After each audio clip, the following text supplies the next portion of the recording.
Call this meeting of the Subcommittee on Appropriations for Criminal Justice and Public Safety to order. We appreciate everybody meeting with us prior as well, so we can be very comprehensive today. Want to thank our committee members for being here. We got a couple that are still walking in the door that will catch up from us. Very proud to have our Appropriations Chairman here, Senator Tillery. Thank you for being here. Would you like to have any opening comments? All right. Thank you, Senator Watson. And I know you said we got a couple more folks coming up. As we go through the budget today, I'm just going to ask everybody for the state across the board things like the $1,000 bonus that Governor Kemp gave everybody. You do not need to cover those. Let's really stick to the high points if we could. And then many of you also have some capital projects, so I'd like you to cover those as well. But we're going to hopefully call off some page numbers to keep our committee members moving along. And as I say, don't talk us out of it. All right. In that case, Director Hosey with the GBI, before you begin, thank you for the great work that you and your team does every day to keep us safe. So turn it over to you, sir. Thank you, Mr. Chairman and committee members. I'm also joined here this morning by CEO Connie Buck and Assistant Director Scott Dutton. So I'll get started with our FY24 amended. So I'll skip over the items that you mentioned. We do greatly appreciate those and the support for those funds and payments to our employees as well. I believe we're on page 15. Correct. Is that correct? Okay. So the first item is 214.2. That is actually reduced funds for personal services based on the actual start dates of some new positions. That involves crime lab positions just for the amended 24. Positions were released to be filled in October of last year. To date, we have hired 3 of those. The remaining 18 are in various stages of recruitment or in background, and actually there are interviews taking place currently this week. Those positions are going to our chemistry section in the lab, 8 of them for crime scientist positions, 6 in toxicology. There's a manager for each one of those disciplines as well. Lab tech for coastal has been hired, and then there's one for headquarters Southwest and Northeastern labs, and then an evidence receiving tech for headquarters. Then down to 216.2 is provides funds for the startup costs for 2 criminal intel analyst positions to support the criminal street gang database. That's a database being implemented and run by the GBI as a pointer system for our gangs and gang investigations. Those are one-time funds, startup costs for motor vehicles, portable radios, computers, phones, other supplies, and so forth. And then the last thing on the amended 24 is 216.3. and that's to reduce the funds for personal services, much like the crime lab positions, but this involves the cold case unit. We have hired all the sworn positions for that, but we still have some outstanding non-sworn positions that have not been filled. It consists of a criminal intel analyst, 2 digital forensic investigators, and 1 office manager. They're all under recruitment, and even the office managers in background. So we anticipate them being filled at least by the first of the new fiscal year. And that's the only 2 items on our, or that's the only items on our FY24 amended. I'd proceed to capital if I have no questions, or if I do have questions, I'll stop. Certainly. One quick clarification. I think I know the answer to this question, but with the additional scientists and other positions, that's going to help with the increased demand, not just from state agencies, but local agencies that you're assisting, and help us with constantly upkeep of the backlog, which we know is a constant challenge for us. Is that accurate? Yes, sir. Actually, we looked at some statistics just as of late yesterday. And we looked at from July of last year until January of this year, and there's been a 12% reduction in our backlog based off of that. And I hold strictly to that, the adding of positions, and then the retention of our crime lab employees actually went down as well too, or went up, I guess you should say. So we've retained more this last year, or at least in that time period there. So between retaining, hiring, getting scientists on board, that's led to a 12% reduction since July of this year, of last year. That's excellent news. Thank you. Questions about the amended budget from the committee? All right, let's go to the capital budget. Okay. So with the capital projects for FY24 amended, 367.13 provides funds for upgrades to investigative equipment and facility renovations. That is 2.871139. That is involving enhanced technology and replacing outdated equipment and furniture at some of our work units. That includes a robot upgrade for our EOD unit. That's $224,000. That puts us at about half of our fleet upgrade for our EOD robots. And they do some amazing things with the upgrade as well. It includes crime scene equipment and mapping drones for our crime scene unit, the mapping drones and ground penetrating radar, but specifically mapping drones work in concert, if you will, with our Leica system, which is our crime scene mapping software.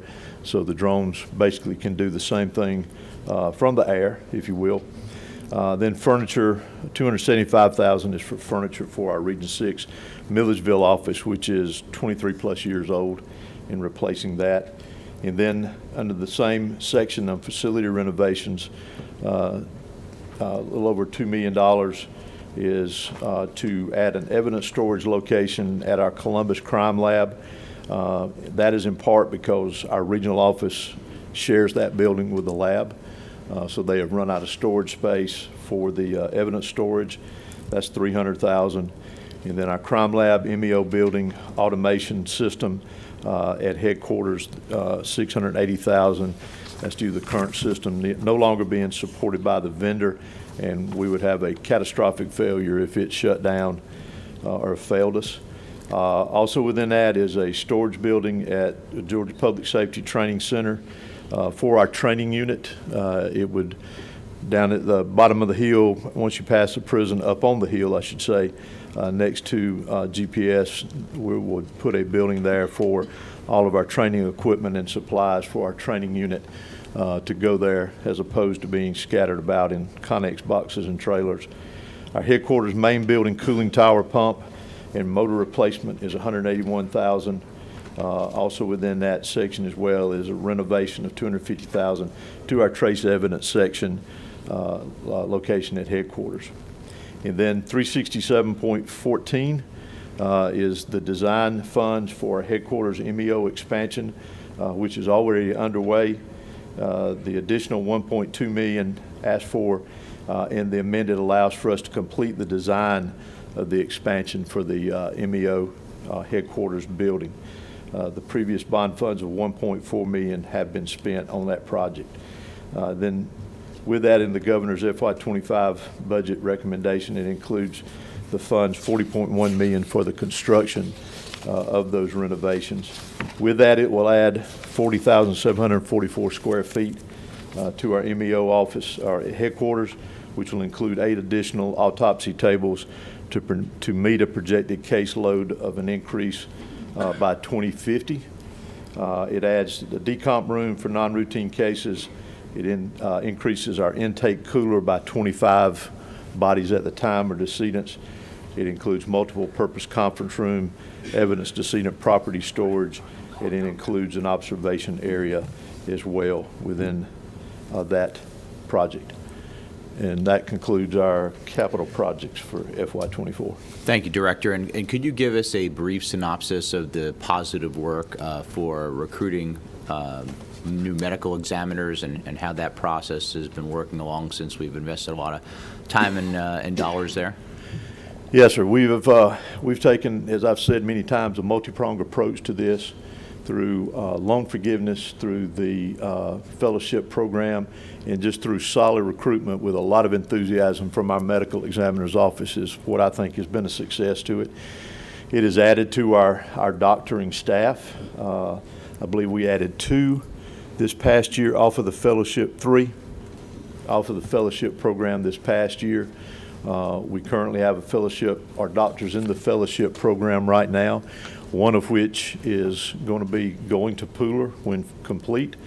We have a doctor from Texas that was not part of the fellowship program, but basically heard about our ME program and applied. She is from Texas. She will be going to Pooler. That will put us 2 doctors in the Pooler lab. We thought we had the 3rd coming. They changed due to family reasons. But the project itself and the way that our staff in ME's office is working this is it's not just trying to fix it right now, but it's ensuring that 10 years, 20 years from now, we don't get into the same problem that we've had before, being short on doctors. And then as we look at this, and my philosophy on it, and I believe theirs as well, is when we're working with a nationwide shortage of doctors around the country, we've got to find that one thing that attracts them to the GBI in Georgia than any other place in the state.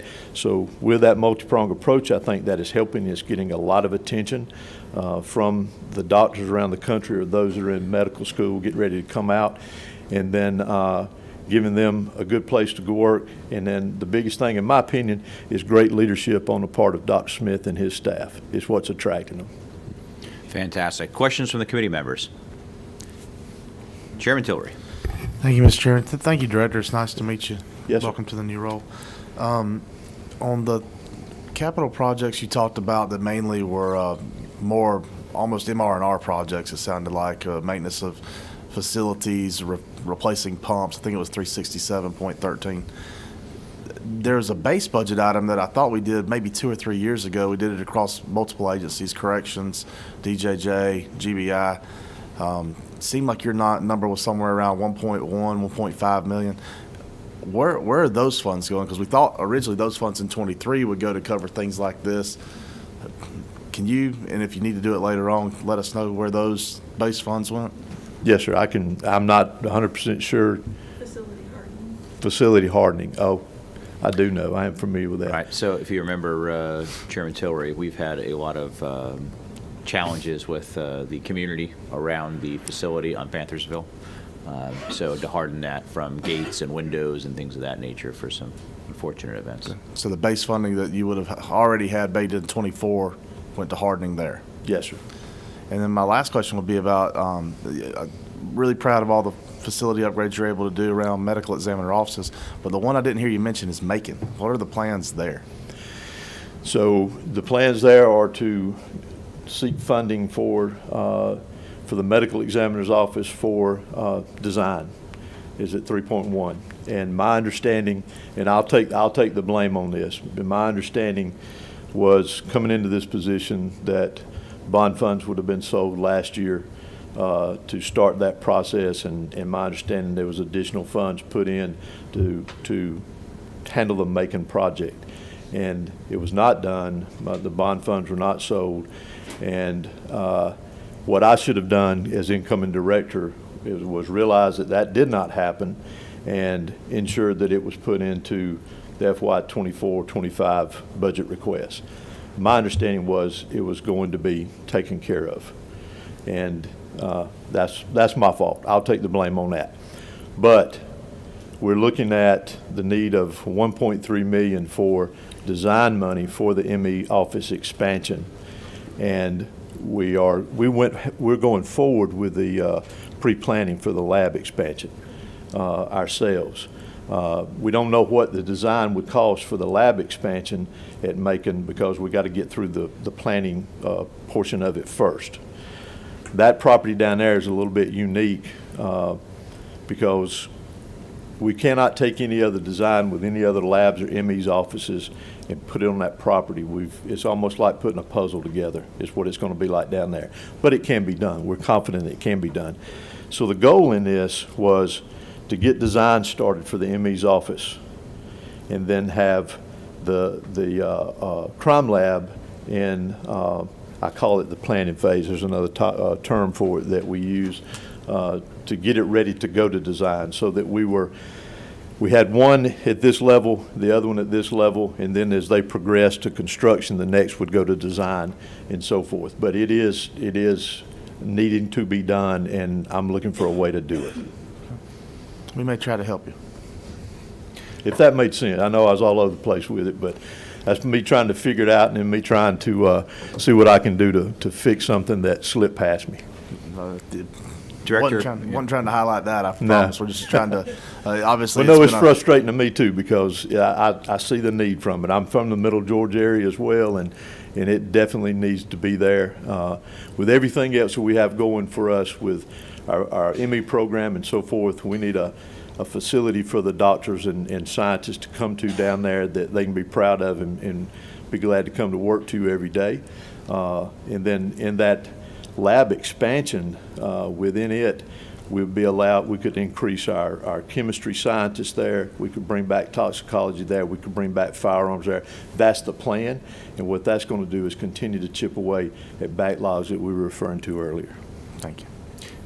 What we'll do is we will follow up with you and Connie Just and to come to Jennifer down there Chairman that they can be Tillery proud of on that and specifically. be glad to come to So work hopefully to we get some every day. concrete math. And then Thank you. in that All right, any other questions lab from the committee members? expansion, within it, Seeing we'd none, be Director, allowed, we thank could you for increase your time our today. chemistry Yes, thank you to all your scientists there. team. We could All right, bring we're back going to keep moving on toxicology there. We here. could bring Next back up, firearms we've there. got the That's the Georgia plan. Commission And what on that's gonna do Family is Violence. Do you continue have a to chip page away number by at chance, backlogs Jennifer? that we were referring to That's going to be earlier. page 4 on your tracking What we'll do sheets. is we will follow up with you and Connie Just and to come Jennifer. to down there.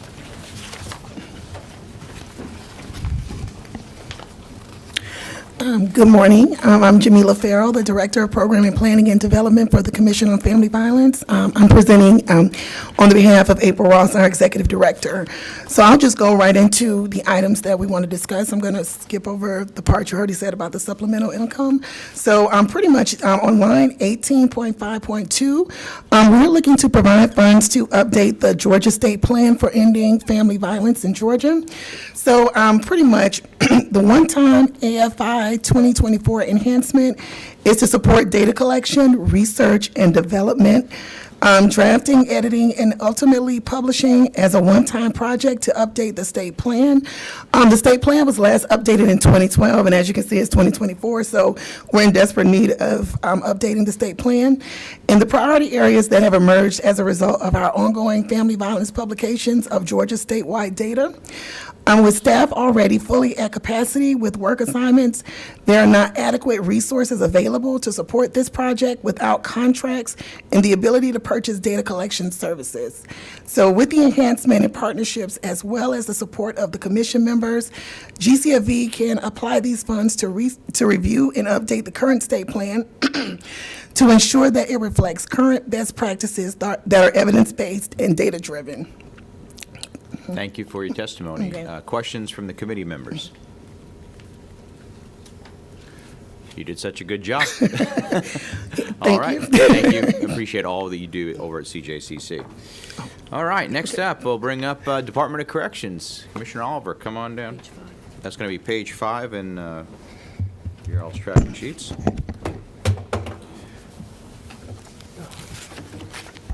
Good morning, Mr. Chairman and members of the committee. We'll go ahead and jump right on in to some of the highlights here on tracking number 107.2.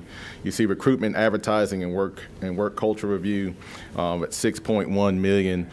We plan on utilizing existing funds and a transfer of 3.5, asking for an increase of 2.5 million to support that project. As you know, recruitment and retention is definitely a top priority of ours, and we're seeing progress being made by doing that since November of 2022, with about 670 additional COs and CO technicians since the implementation of that program. So we're just asking for the increase of funding at 2.5 to continue to support those efforts. And Commissioner, just because you had a big budget, bigger than everybody's in the room, we may ask some questions during it, Yes. as opposed to going to the end, if that's okay with Absolutely. you. So I'll ask the first one. Yes. Knowing that turnover has always been a challenge, and we've been doing our best to give you some more resources and, of course, pay raises and things of that nature. What is the cost, or you can even give me some high-level information on when we turn people over and we lose people because of inadequate recruiting and other things that happen that we have to then train people and bring them up? I'm trying to make sure there's an ROI of increased better recruiting equals better officers, which then saves the state ultimately money from not having turnover. Yeah, so estimated, when we look at what our turnover is in fiscal year 24, the estimated cost of turnover total statewide is about 78 million, 78.3 million. And that equates down to the fringe and salary benefits of of COs and officers that we're bringing on. It's pretty significant. It is. All right, continue on, please. Thank you. All right, and that's in the Department of Administration. Tracking number 109.2 in food and farm operations is the increased funds. The House put that in the amended budget at $925,633. That's to do the rising costs in food and actually provide additional food sandwiches to the offenders on the weekends, and that's still going to meet their caloric intake and nutritional needs, but just to continue that program. We had that program going during COVID. We self-funded it throughout the years, but as a cost of food has increased, we're asking for that additional funding also in the amended. Tracking number 110.2 in health. Physical health and pharmacy service contract at $65.2 million. As you know, there are increased costs associated with that due to medical staffing inflation, nursing shortages, aging population, coupled with chronic illnesses and longer sentences and lifestyle choices coming in. You know, we're seeing a more sicker inmate coming into our system. We're diagnosing at diagnostics on intake. We're averaging about, let's say, 12 or so hospitalizations per week, and when they come in, I mean, they're coming in like sick. And so that's contributing to the rising costs as well, and I'll be happy to probably answer any questions on that. A couple questions on that one. Senator Robertson. Yes. Good morning, Commissioner. Good morning. It's good to see you as always. Yes, sir. How many contracts do you have out on healthcare and medical? So right now, we have 2 contracts out. So as you know, our current vendor issued us a termination letter. And so right now, we went back to our original RFP to start negotiations with two vendors. The third vendor dropped off. They're no longer in business. So there are only 2 vendors in the country that can probably handle Georgia as one of the top 5 as far as population goes in the country. Were these vendors that had applied under the first original Correct. RFP Correct. that It's our failed to get it? No, sir. Then, No. okay. Our current vendor that we're currently with, WellPath, and Centurion is the second. And what was the company that bailed out? WellPath. They're still with us. We're still in contract with them. Right, but they're not renewing, correct? They sent us a termination clause, not saying that they're not renewing. It's to kind of renegotiate the contract terms due to the increased cost associated with the contract. Okay, thank you. Yes. All right. Other questions? Let's continue on. Thank you. All right. Next, we're going to go to private prisons at 112.1. That's increased bed capacity. The House put the $5.2 million in the amended budget to increase that. We temporarily added 400 additional beds to the private prisons to support our ongoing efforts in hardening and security measures inside the prisons, and so that's going to be an ongoing cost as we battle our aging infrastructure moving forward. So we just ask for favorable consideration in the House's recommendation on that 5.2. We already moved those inmates over to the private prisons as we continue to harden our facilities. Next is 113.3, safety, security, technology initiatives. That was increased again by the House. Now we're sitting at $9.8 million. Of course, you know, safety, security, and technology is another top priority of ours as we combat contraband inside of our facilities and integrate technology to combat cell phones, any other dangerous contraband getting into our into our facilities. So that was an additional 2 managed access systems or technology, drone detection or whatever. We need to use to combat contraband from getting in, and I'll be happy to answer any questions on that. Yeah, I think we're going to talk about that just for a moment. We've obviously been battling this for many years of contraband getting in and communication and leading to other criminal activity. And just let the committee members know that I've been working with the commissioner to look at a overall solution to do that in every one of our current prisons. as well as I'm sure the commissioner will be talking a little bit later when we get to the capital budget about the new state-of-the-art facility that is currently underway. But we do need to invest more dollars, because when we shut those down, it is a major change both inside and outside the wire. So I appreciate you putting those together, and I'm going to be working with Chairman Tillery as well as OPB and other areas, because some of the dollars that we appropriate may not be able to use right in this fiscal year, may have to continue on as we deploy it, but this might be the time to make sure we're tackling this full on. So I will share this with the committee members, and I appreciate your continued work on that. If you could take just a moment to help the committee understand the different types of technology, from those that are inside the wire, outside of the wire, or even portable. Yes, sir. So we have, as far as managed access cell phone detection, sir, Chairman? Yes. All right. As you know, our cell phones are a big issue. We've confiscated about almost 15,000 cell phones inside of our prisons last year alone. They continue to be a challenge for us as they continue to the offenders continue to criminal enterprise and gang enterprise, both inside and outside the wire. And so what we've done, there's several systems. You have the fixed system, which is hardwired into the facilities. Those fixed systems takes a long time. There's a lot of cabling involved, a lot of antennas inside the prison, which the offenders will then in turn know what they identify that's managed access or cell phone managed access systems, and then they will damage those systems and their cell phones will start working again. We also have what we call outside the wire, outside the fence systems, that antennas are placed outside the perimeter of the prison that actually would do the exact same thing as the fixed systems inside of the prisons. And then we also have mobile detections where we have we're scanning the prisons. We're doing scans around the prison each.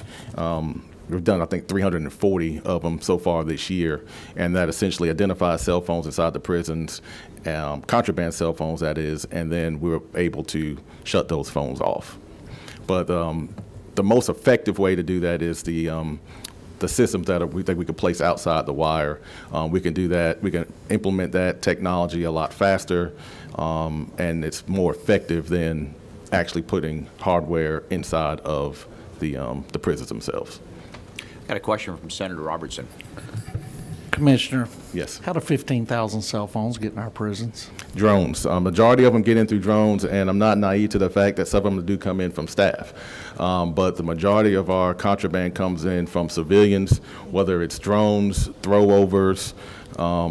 That's the bulk of the cell phones that come in. And listen, I appreciate that.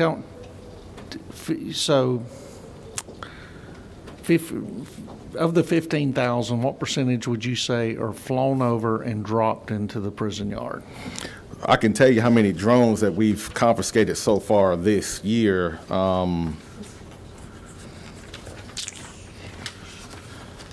So far this year, we've confiscated over 60 drones. Okay. And FY24, I'm sorry. And do y'all currently have the capabilities of disabling drones above the prison, where most drones are programmed not to fly in certain areas? In downtown Columbus, there are certain areas that if you attempt to fly a drone over it, your drone will fall because of particular things. And I know the budget chairman's a pilot, and he understands a lot of this a lot more than I do. But there's restricted areas, and so do we have the capability currently at our prisons? 15, you said how many drones? 60 drones. Okay, if I take 15,000. That's the ones that we've caught. That you caught. Absolutely. That's the ones that we seized. Now we've had numerous sightings. I can get you that number. I don't have it off the top of my head. I can get you the number of sightings and detections that we've had at several prisons. Yes, sir. 15,000 is just an incredibly ridiculous number. It is. And it I think it's the primary safety issue Absolutely. in our prisons. And so and I know the chairman knows where I feel on this. I think we do need to do something to protect you and your staff from this attack. Absolutely. And so appreciate it. And to answer your question on the drone detection, we do have drone detection systems But however, they do just that. They detect the drone and also the pilot. But what we're seeing and what we're finding out, it's like, the criminals and gangs will do, they find a way around it. They defeat them. So what they're doing, they're taking out the no-fly zone capabilities within those drones. They're reprogramming, so to speak. And so it will allow them to fly over the prisons and drop contraband instead of falling, as you mentioned. So they're bypassing the no-fly mechanisms within the drones themselves. Thank you, Commissioner. Other questions? All right, let's continue on, Commissioner. All right. Next item is tracking number 114.2. It's the cost associated with Metro Reentry Phase 4. That's our transitional center that we're going to open, Metro Reinvestment Center, at 4.6. That's going to provide additional beds. We've already hired the staff. There's 92 staff, and we already started to transition offenders into the transitional center. We just got the occupancy license this week, so we're going to start that process here in a couple of weeks. And Mr. Chairman, that's all I have for the amended, and I'll be happy to go over some capital items if you like. Questions on the amended budget before we move to capital? Seeing none, let's proceed. Thank you. And the capital budget is going to be in GISFIC's budget, so I'm not sure what the tracking numbers or page numbers. One second, we do have a question from Senator Watson. Sorry, Mr. Chairman, you may have missed this, but Commissioner, the $2 per diem for the county correctional institutes. Yes. When was the last time that was increased? I'm not sure. Let me ask my team. 2022. 2022? Yes. Okay.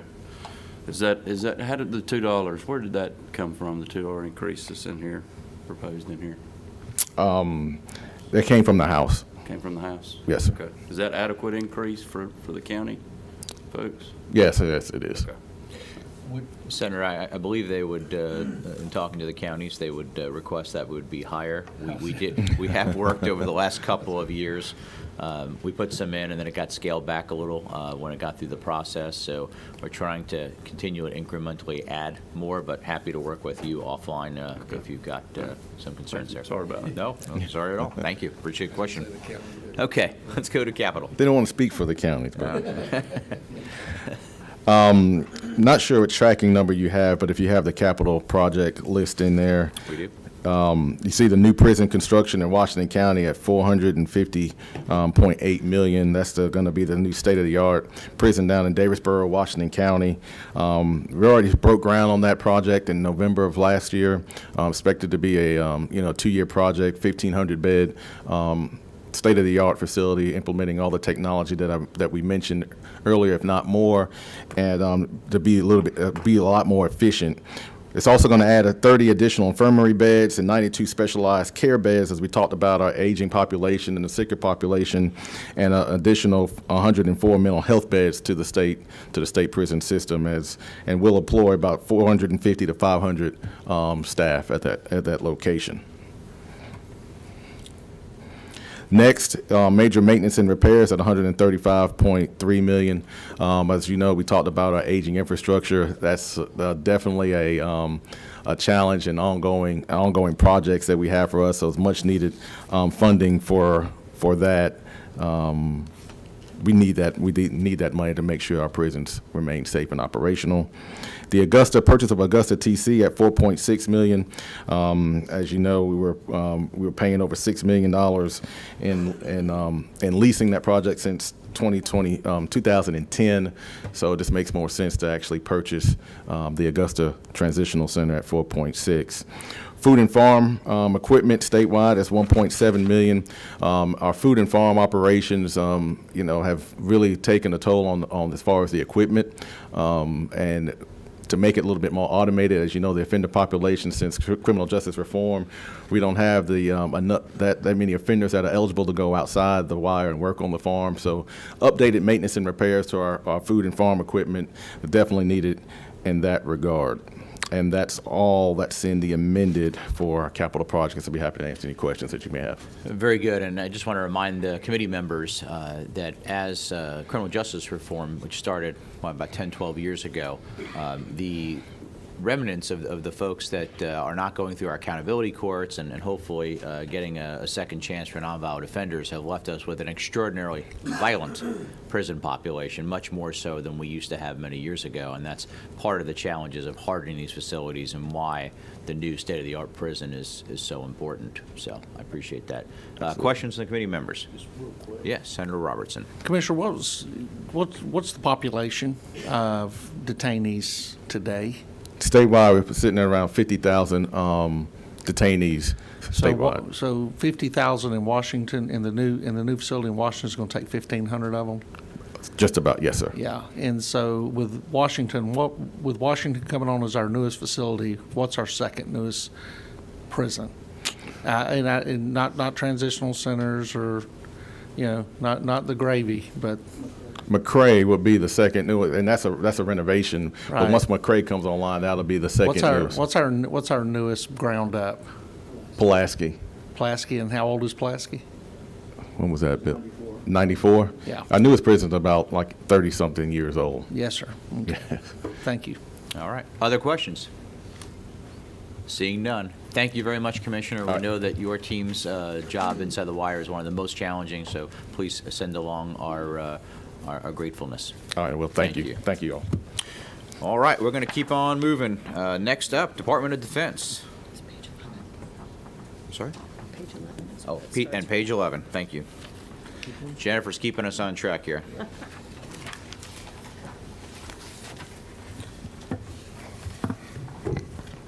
Good morning, Mr. Chairman and members of the committee. I'm Joe Ferrero. I'm the Deputy Adjutant General. General Carden, our Adjutant General, is in the country of Georgia this week, and he sends his greetings and appreciates your support.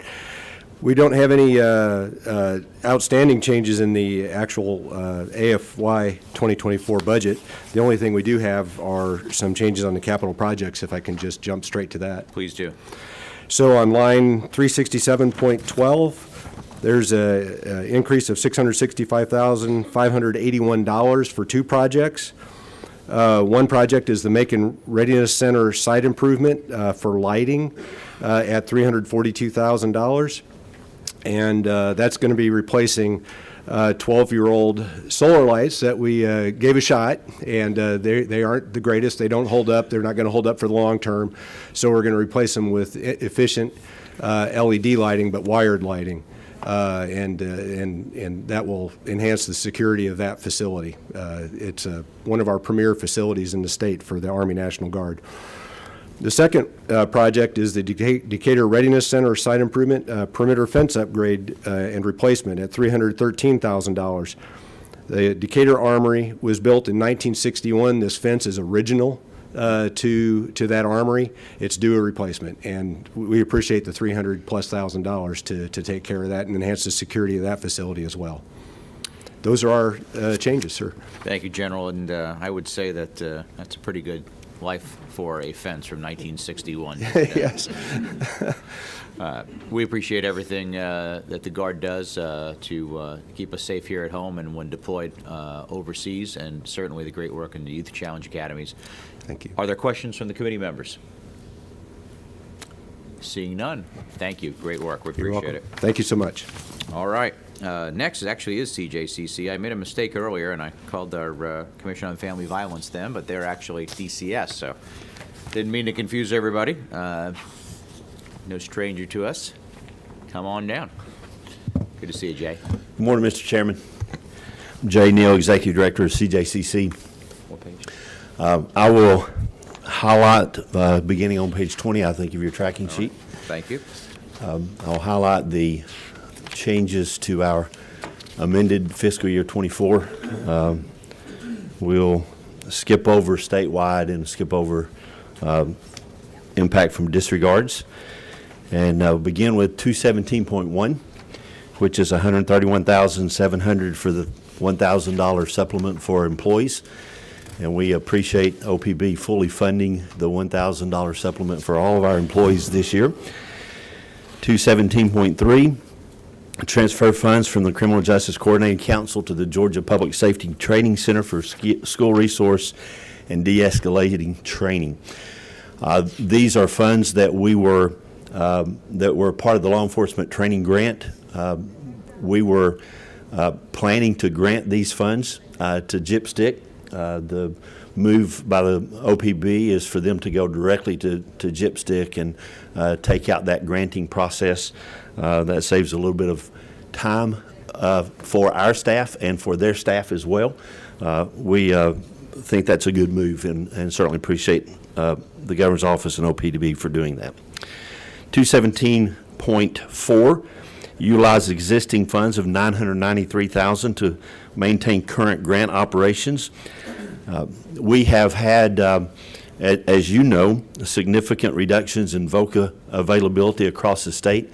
Most of the conversation around VOCA has been around the impact to our partners with the amount of grant funds available to them. An impact we've really not talked about very much is the fact that our entire victim assistance unit is funded with the administrative part of the VOCA grant, the federal VOCA grant. Our administrative funds have decreased by more than 60%. We utilized those funds previously to provide technical assistance and training, systems upgrades, in addition to operations. As they have reduced, we had to eliminate some of the technical assistance and training and contracting that we were providing for our partners to the point that we were only providing operations within CJCC. But as they continued to decrease, we were no longer able to fully fund our Victim Assistance Division. We've been on a hiring freeze in our Victim Assistance Division. We are down 9 employees, 9 positions in that unit. Our grant administrators previously were administering around 35 grants each. Now each grant administrator is administering over 100 grants each. That's the result of each time we've had supplemental funding, like the Governor's Office of Planning and Budget giving us ARPA funds, or other grant funds we've been able to go out and to get to try to fill that gap for our partners. Each new funding stream creates new grants. So we've had an increase in the number of grants that we're administering while having a decrease in our staff to administer those grants. So our staff is currently managing over 100 grants each. Jay, if I could just stop Yes. you for that for a moment, and because I think this is very important for our committee to discuss. The victim advocacy and the work that's done. You know, we talk a lot about making sure we're serving all of our law enforcement to go after these bad actors, and we talk a lot about how we have to take them through corrections or DJJ. But Yes. this is the actual victims of the crime. These are the people who have suffered from that, and why it is so important that we never take our eye off the ball, and how important that is in this process. So if you would just give us an example, if you would, of how would we help out a victim from one of these grant programs? So one that comes to mind right off the bat, we were having a conversation yesterday with our team that, I say our team, it's the individual on our staff that manages the sexual assault kit initiative, the tracking system for sexual assault kits. As you know, we now have the ability when an individual presents at a sexual assault center or an emergency room, hopefully a sexual assault center, because we have those sexual assault centers now victim-centered and trauma-informed, and everything there that those victims need, including a victim advocate along with a SANE nurse. So hopefully they're presenting in a sexual assault center. When they present for a forensic medical exam, when that kit is used, it is to be scanned into our tracking system. Each point along the way, that kit is to be scanned.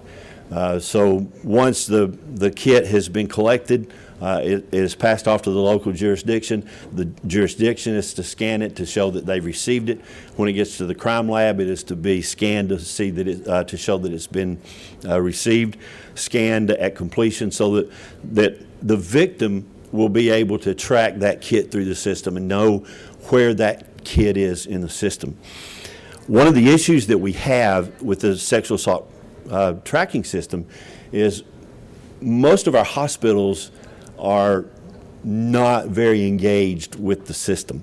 We're having a difficult time getting those hospitals, when they do an exam, having a difficult time getting them to even scan a kid into the system. They're not equipped for it. Over the last number of years, we've been able to really improve our victim services around the state, so that instead of just in the metro area, even in a rural area of the state, if a individual is victimized, there's going to be some services available to them. Tuesday, I met with four sheriffs in South Georgia. They have in their counties a satellite sexual assault center from one of our sexual assault providers. Their concern is that the sexual assault satellite offices in their communities may close as a result of some of these cuts. And one of the sheriffs said, if I have a victim at 3 a.m. that is raped, I can take them to the local satellite in my county to get them the services that they need.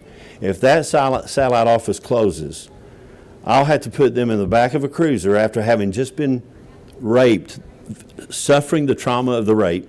I'll have to put them in the back of a cruiser and transport them over 120 miles to have a sexual assault exam done.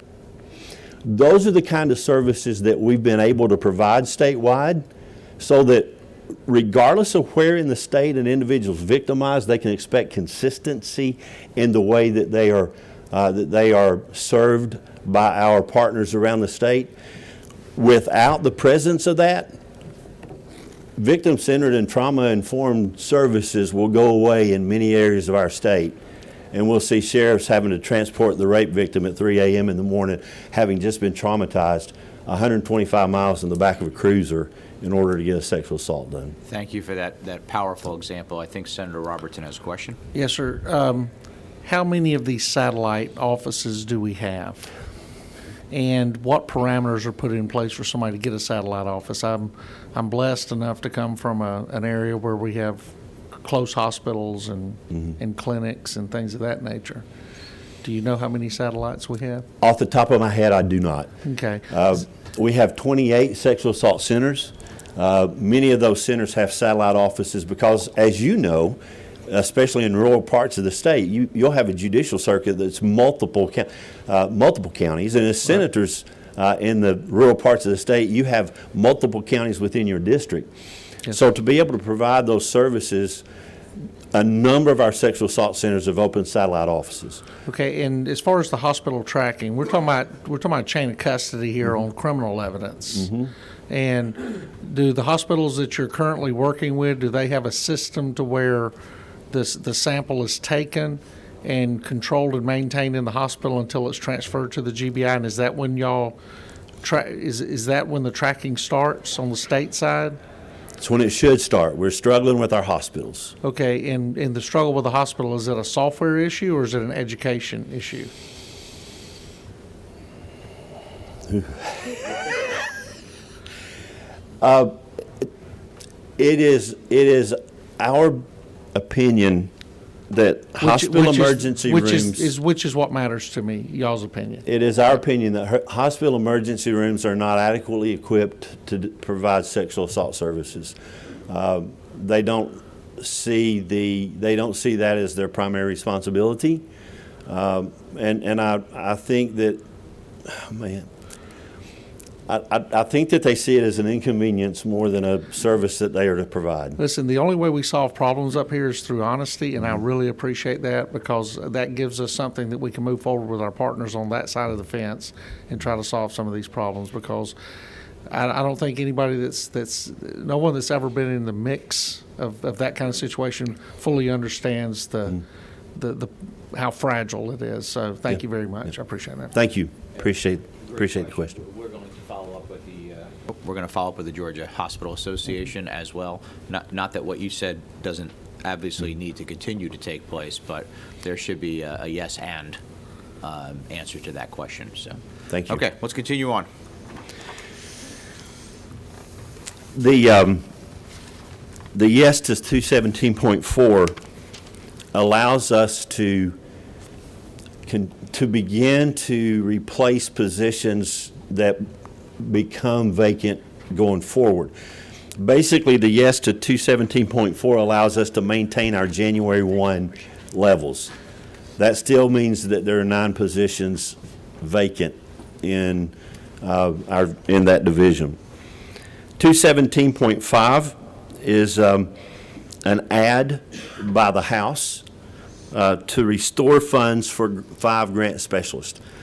So where 217.4 stopped the bleeding so that we didn't have to continue to freeze, 217.5 is intended to allow us to begin to replace some of those positions that we've been holding open. And Jay, are those full-time positions or contract positions? Those are full-time positions, Okay. grant specialists within our division.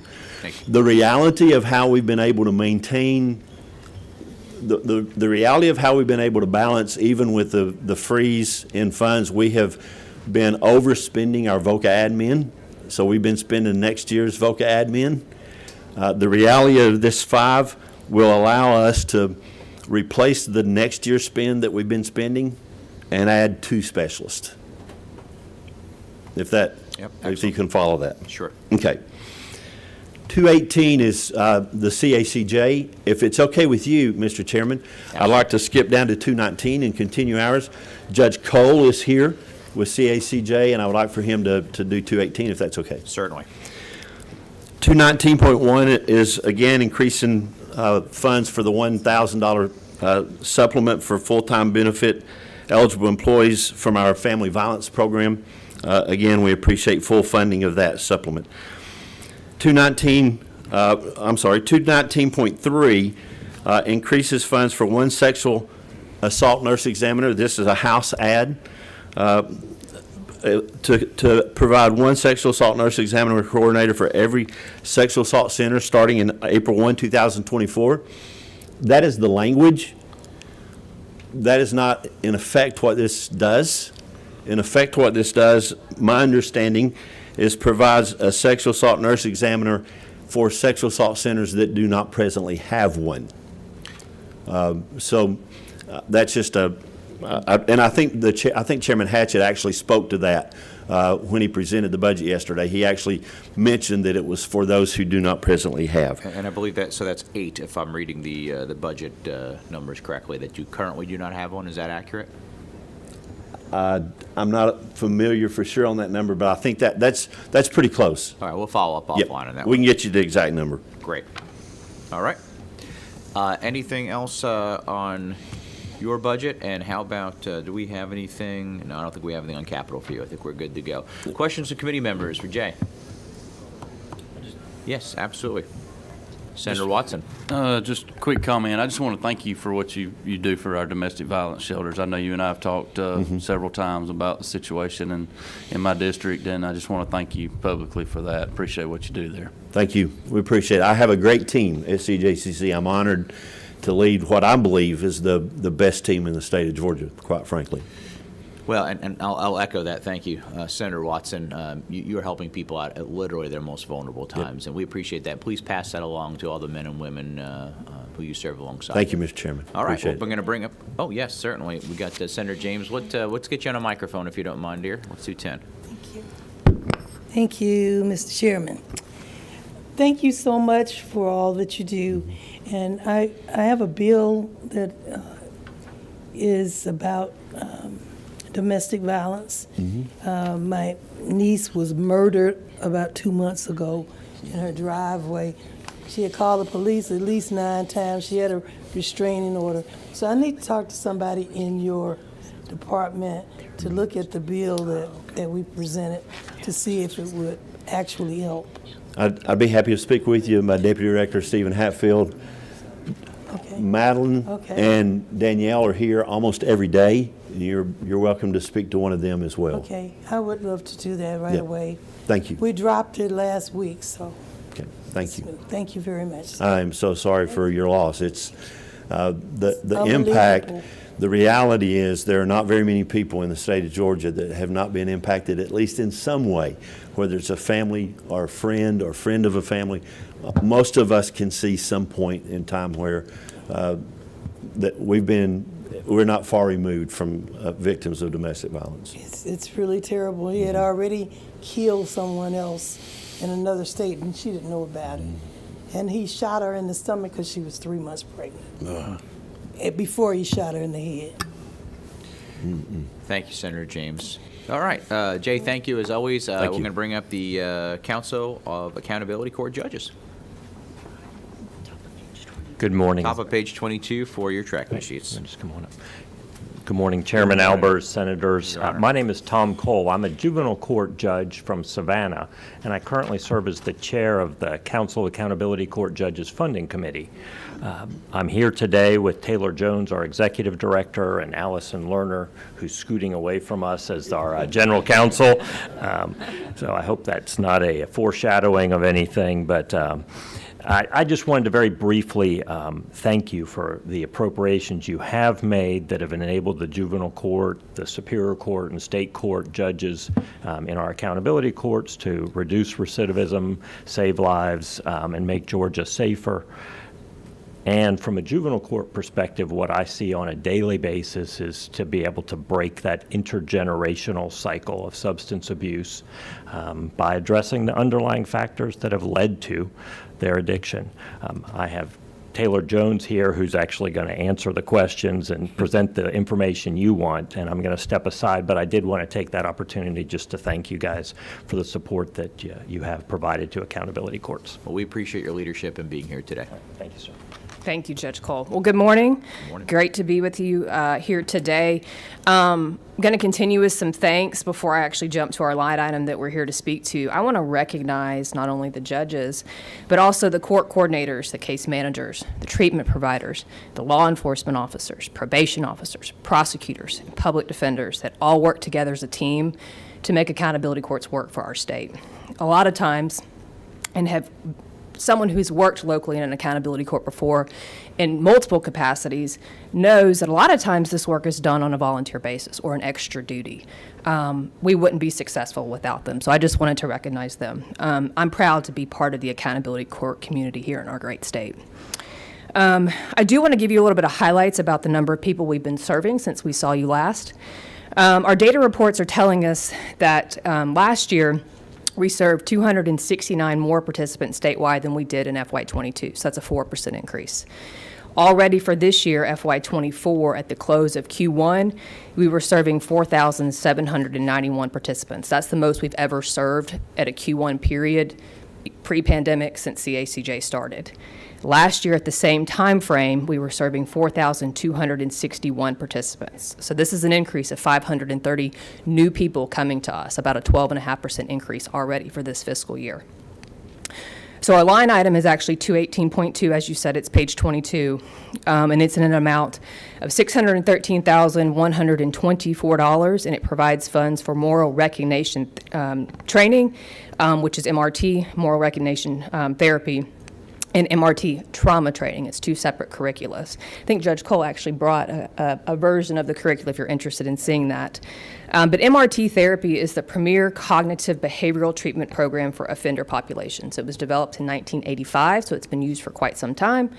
And it has over 200 published outcome studies that have documented that MRT-treated individuals show significantly reduced recidivism rates. It's delivered once that facilitator, that treatment provider, is trained in a 30-session group format. MRT trauma, which is builds upon the MRT curricula, is delivered in an 8-session group format, and the MRT trauma, like its counterpart, is manualized, and it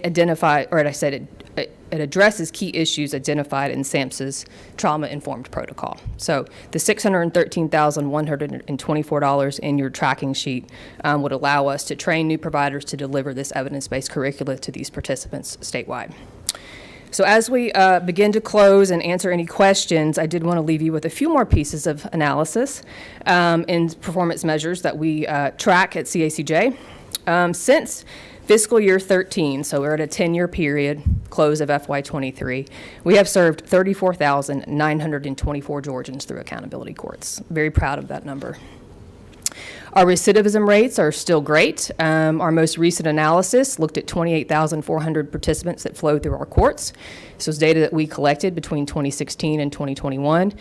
We're still producing those lower recidivism rates. For an example, a mental health court graduate, we look at them 3 years post-graduation, we track them for that time period. Their recidivism rate was a low 24.3%. We compared this to a matched comparison group, so people that were statistically matched on a variety of characteristics who did not participate in one of our programs, and their rate was 55.5%. One of the last things I'll leave you with is that when you come into an accountability court, you have to work. It's part of program participation if you're eligible to work. In FY23, those coming to us, the new participants, were unemployed at the rate of 63%. When they left, when they graduated, 89% of participants were working. We're continuing to be more cost effective. For every one state dollar that's invested in accountability courts last year, our analysis is telling us that it was $5.33 saved. We've got some copies of our annual report that we can leave with you if you're interested in learning more about our performance measures, but we're thankful for your support. We're happy to answer questions. Thank you, Chairman. Thank you, members. Certainly. We do have a question from Senator Robertson. A couple things real quick. I've had the pleasure of attending a couple of drug court graduations in Columbus with Superior Court Judge Maureen Godfrey down there. And the first one I went to, I was absolutely blown away by the numbers in the room. It was held at Columbus State University. The curriculum that we're talking about, are we training them to present a hard copy program, or is there software involved in this to where you're tracking all your numbers? Well, in terms of the curriculum, I'll answer. I think it was kind of, and Judge, you can please chime in. Right. Unfortunately, there are not digital copies available of this curriculum. Believe me, we have asked. Right. So it's manualized workbooks. A facilitator would have a workbook to where they would deliver that, and then each participant gets a workbook. There's homework assignments that they have to turn in, so it's very paper-oriented. So does that answer the first part of the question? It does answer the part of it, and I think somebody on this committee is very tech-savvy, and it's not me. So it would be great, and I think more efficient if we would start looking at those types of programs, not only for the way the world moves, but to get it into some of these more rural areas around our state, because I don't think people fully appreciate the circumstances that lead people down the path to wrong decisions. And so I think y'all are doing an incredible job. While the numbers sound really good, I think the future is much greater than that for what you guys are doing, and I'm 100% in support of what y'all are doing, and thank you very much. Thank you. And I want to echo that in the past, Taylor, you have provided us a list of upcoming accountability court graduations. If you could provide us an updated list for Sure. 2024, I'm going to encourage not just the committee, but anyone in the legislature and anyone else who is listening today to go to one. And I will tell you, if you don't have a tear in your eye, you're not a human being. You have done some amazing work, and we greatly appreciate it.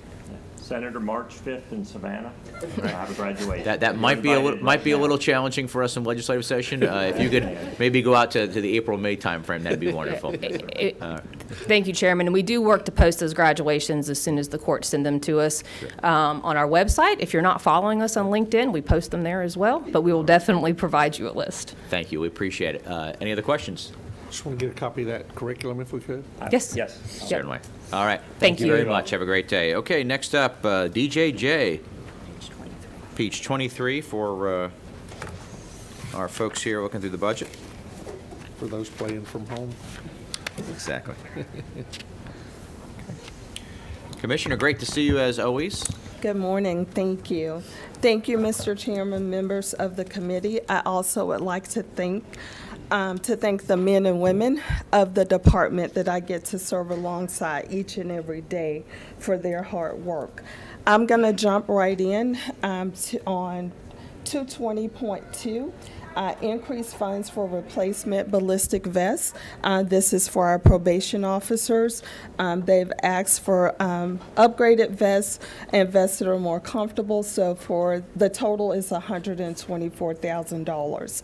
The next item is 220.3. We have residential placement specialists that's going out to our community placements to do audits and site visits. So we would like to be able to include laptop swivels and laptops in their cars just to make their jobs a little easier in the amount of, and efficient in the amount of $146,127. And if Commissioner, I don't mean to interrupt you on that one, but because we talked about this, just so the community understands, that's not just for the swivel. That is for the entire laptop assembly and technology goes with it. At first, looking at it the first time, we were wondering why swivels cost so much money. So thank you. Thank you. The next item is 221.2. It's to increase funds for a new electronic audit tool. Within our agency, we have the Office of Continuous Improvement, and their responsibility is to provide audits internally to help us improve the work that we do. Right now, that's a paper process. So if we're able to make this an electronic tool, then we would be able to do trend analysis to help us gauge where things are working, where we need improvement, and also to just help us to be more transparent in the work that we do each and every day. 222.2 is funds to implement music studios at our Eastman, Macon, Augusta, and Muskogee YDCs, which is our long-term YDCs, in the amount of $104,000. And this is not just a Georgia thing. This is something that we see across the country. We already have music studios in 2 of our facilities at Metro, as well as Milledgeville. What we do here, yes, the young people will learn to use equipment, but I think the need is much greater than that. So we provide counseling and groups to our young people because, as you can imagine, the young people that we serve, they have a lot of anger and aggression. So they're able, when we have these music studios, they're able to then take that anger and aggression, write it either in a song, write it in poetry. In return, what it does for us, it gives us an opportunity to see whether or not they're really acclimating to the tools that we're trying to give them to prepare them for when they leave us. We also have the opportunity, when I'm meeting with some of the other states, we share the music that these young people have put together. We're able to celebrate the fact that they've been able to do that and give them positive feedback to just help show them that there's another way of expressing yourself that doesn't have to be done in a negative way or through anger and aggression. So the we got a amount. question on that. I'm sorry. Yes, it's okay. Senator Robertson. Yes, ma'am.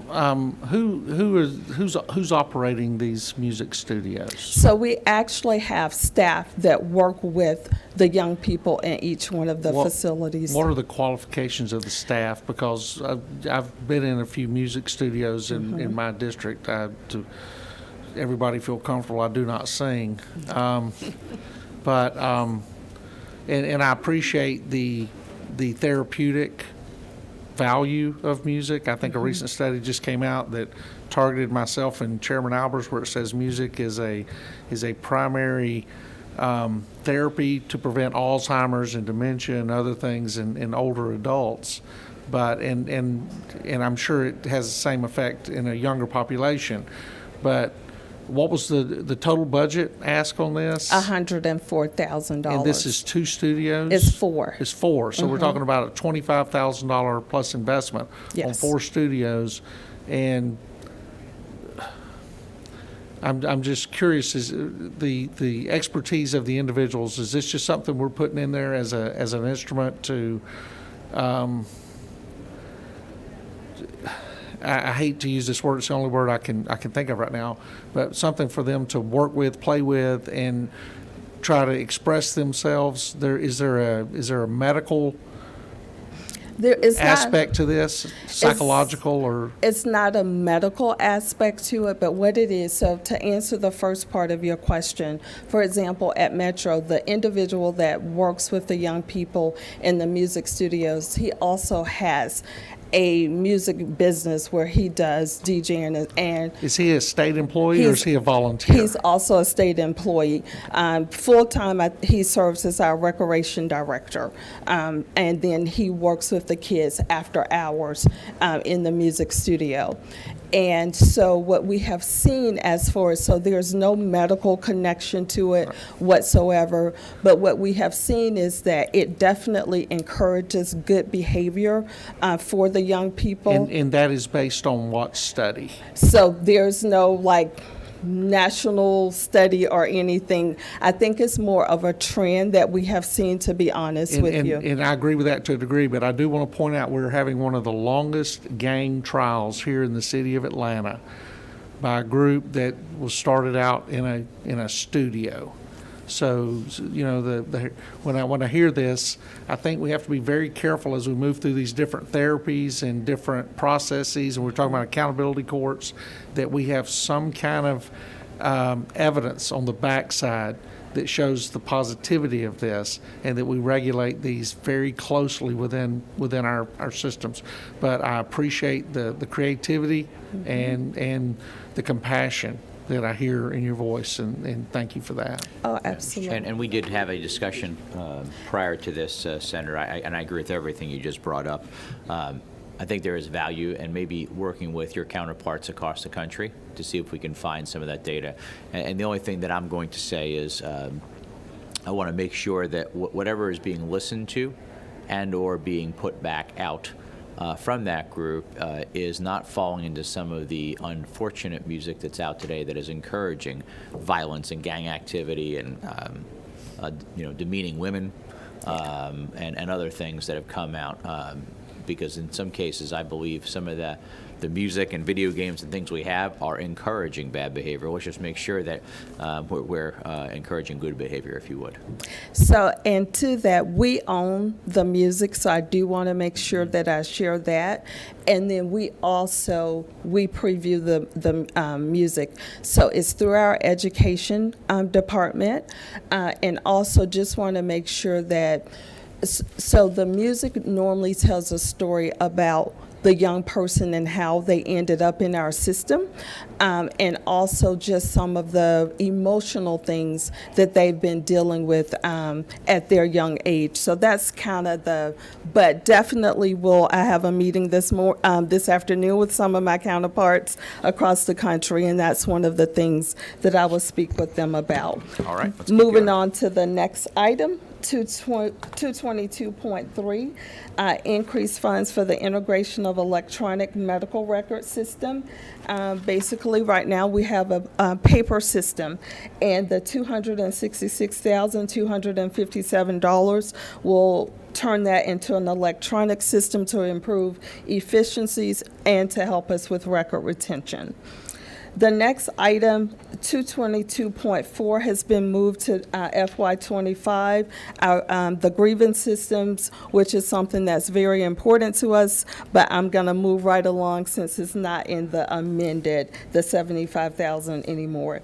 222.5, increase funds for body cameras in the amount of $395,384. As you know, in all of our facilities, we have lots of CCTV. But what this will do is allow the staff, when they have to respond to an incident, to actually have a body camera on them, because there are certain areas inside of a facility that you don't have and you can't have CCTV coverage. Our CCTV give us the video. These cameras will give us the video and the audio to help us, especially if there's an investigation. We do have a quick question on that from Senator Okay. Robertson. How many body cameras are you currently using in your facilities? So right now, we've removed all body cameras out of the facility because they have not been effective. Okay, so you're going to move them back in? Yes, yes. Okay, the $395,000, does that purchase the equipment and the storage software? Yes, And this is stored in the cloud? yes. Okay, so, and is this an ongoing expense, annual expense for the storage, correct? So there will be an ongoing expense for the storage, but it won't be to the tune of the $395,000. Right, and has this been RFP'd? Not yet. We're waiting to make sure that we're going to get the funding before we put it out for an RFP. Okay, thank you. Uh-huh. All right, let's continue on. We'll try and catch up some time. Okay, 223.2, we've already talked about. The dollar amount there is $408,743. It's the medical records in our RYDCs, which is our short-term facilities. And then 223.4, the body cameras on the RYDC side is $1,139,492. Moving into our capital requests, we are asking for $2,308,846 for facility maintenance and repairs. We have aging facilities, and I know you've heard from others talk about that, but anything from roof repairs to grease traps to making repairs from damage, that's how we utilize those funds. And then the last item is the 43 vehicles. We have a transportation unit. We also have probation officers and staff that are traveling across the state, taking young people from court to different facility medical appointments, and this will just ensure that they are doing so in a safe vehicle. Excellent. Thank you. Questions from the committee members? Phenomenal job. Thank you to you and your team. I have always said, and we'll say it again, the challenges of having our youth, and some of them very violent, and not having a prison to do that in makes it extraordinarily difficult. Thank you for the work you've done for your team as well, and improving the rate by which we're keeping folks in those jobs. Great job, Commissioner. All right. Next up, we got pardons and paroles. Page 27 in your tracking sheets. Thank you. You know what? If you can just bring them over here, we'll take care of handing those out for you. Thank you. Good morning, Chairman Albers, distinguished members of the committee. Given the hour, I'm going to keep it to the short version. We'll take it. And take any questions that you have. But it's great to hear and be here today and hear all the great work and initiatives done by our brother and sister agencies. But I do have to take one issue with CJCC and Jay Neal. He indicated that he had the best team. And I take issue with that because I have a great team. I'd like to quickly introduce our Deputy Executive Director, Ms. Rita Rocker, our Clemency Division Director, Ms. Crystal Moon, our Chief Financial Officer, Kristen Kinney, and then our Director of Communications, Steve Hayes. So as the Chairman said, we begin on page 27. Outside statewide changes, we have 4 unique line items. The first being line item 238.2 under our board admin program. That is to increase funds for training software in the amount of $3,900. We're requesting these funds for a one-time setup and first-year training record-keeping software to assist with the record management of our non-sworn staff, who are also required to take training annually. Our next change falls under the Clemency Decisions Program. That is on page 28, line item 239.2. Provide funds for overtime to address Georgia Crime Information Center disposition backlog in the amount of $188,390. Working with our Criminal Data Exchange Board, Clerk of Courts, Superior Courts, the GBI and GCIC, it was determined that there's a number of parole arrests on GCIC that currently do not have a final disposition entered.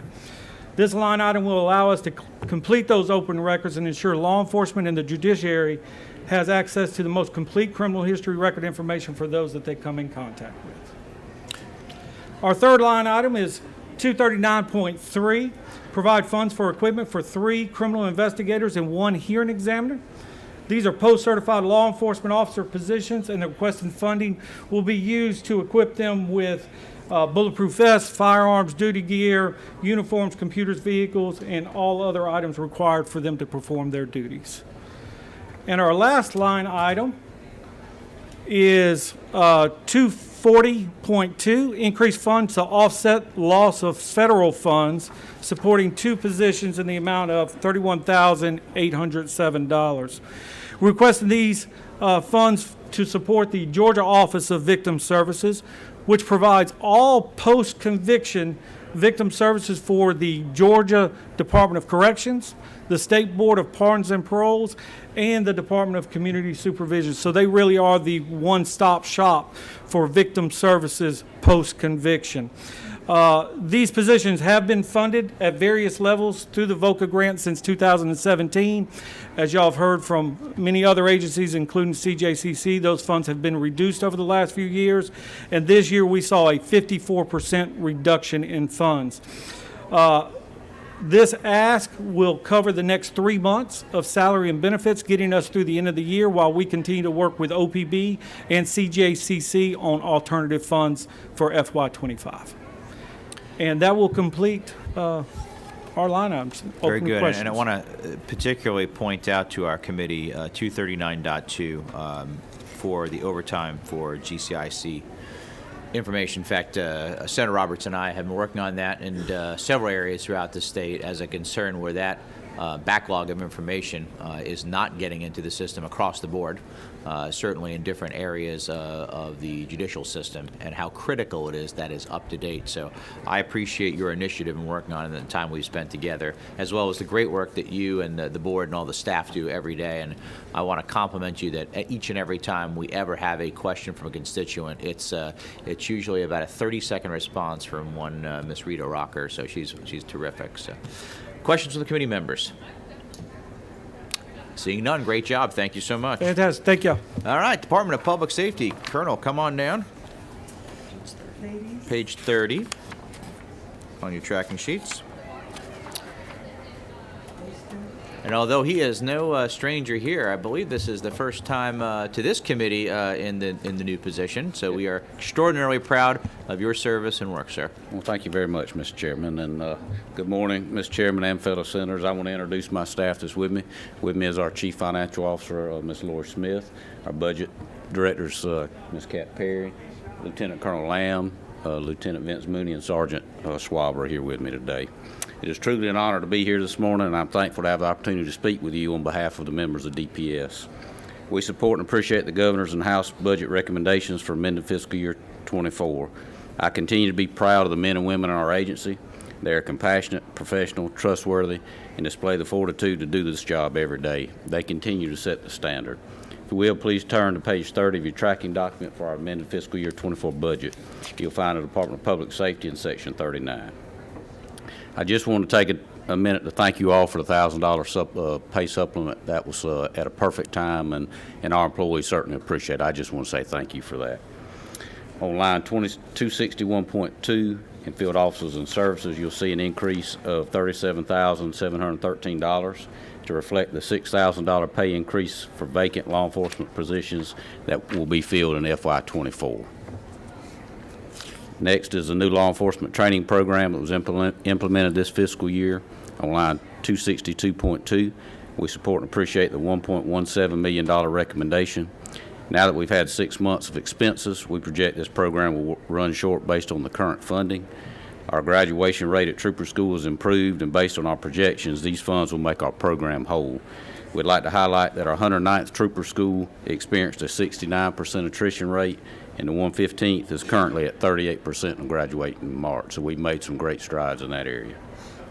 Next, we support the recommendation on line 263.2 for our Motor Carrier Compliance Division.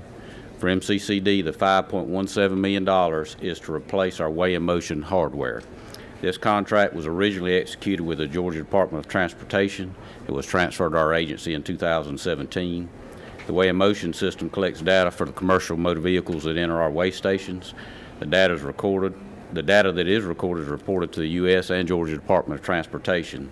It is used to support DOT's lifespan of our state's roads and bridges, their replacements, and may help determine what materials should be used on our roadways. The system collected data for more than 39 million commercial vehicles this past year. For amendment 24, our last program is Office of Peer Support Services, line 264.2. This program started in 2019 with House Bill 703 from the 2018 legislative session, and we're requesting $810,000. This includes $30,000 for a one-time post-critical incident seminar. The other $89,810 is for the one-time expenses associated with 4 positions recommended to be added in fiscal year '25 and 2 emotional support canine dogs and all the respective equipment that they'll need. The work of this program is invaluable to the mental health and well-being of our DPS officers as well as officers from our local public safety partners. And thank you, Senator Albers, for facilitating an introduction Tuesday with the Firefighters Association and Lieutenant Stacy Collins to let them learn more about our services. Finally, we move to our capital project funds that is included in Section 50 of the Senate tracking document for amended FY24. We support a $1.92 million recommendation to assist with funds already set aside to build a hangar behind our new headquarters. We work with GBA and have a total estimated cost of $6 million to build and equip the new hangar. This will create efficiencies for our request for services for specialty teams that are also located on the same property as our headquarters. Our current hangars are located in Kennesaw, Albany, Perry, Reedsville, Athens, and Augusta. Last, we're requesting $302,500 to cash fund the furniture, fixtures, and equipment needed for the new Oconee and Buckhead post. In closing, I want to leave you with this. I can assure you our troopers and officers do the selfless work of putting their lives on the line to protect our communities and keep each of you safe every day.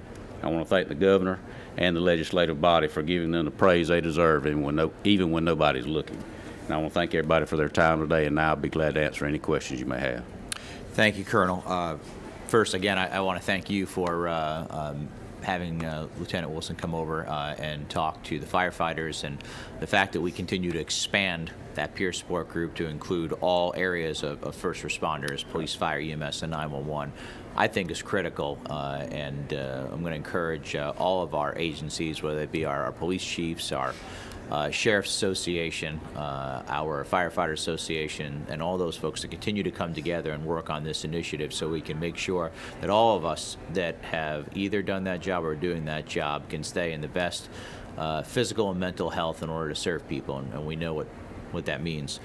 So thank you for the great work there, and then wonderful numbers about the attrition rate for the trooper schools. Yes, sir. Do you attribute part of that to the increased pay over the last many years? I certainly absolutely do, and not just the retention in trooper school, but also the recruitment efforts.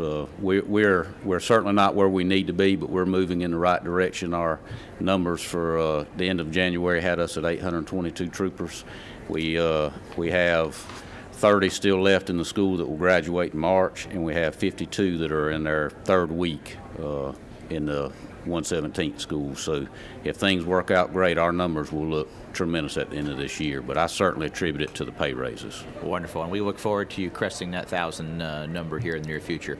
Questions for the Colonel? Outstanding job, and again, thank you to you, your team. I'm going to encourage all these folks in the committee to make sure you do a ride-along, even if you've done one in the last year or two. Do it again. Go out with the crime suppression unit and see what these wonderful men and women do every single day. Thank you, and I appreciate the whole committee. Thank you so much. All right, firefighter standards and training, come on down.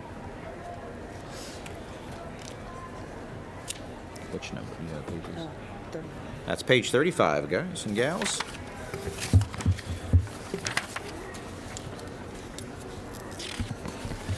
Thank you, Mr. Chairman. Thank you, members.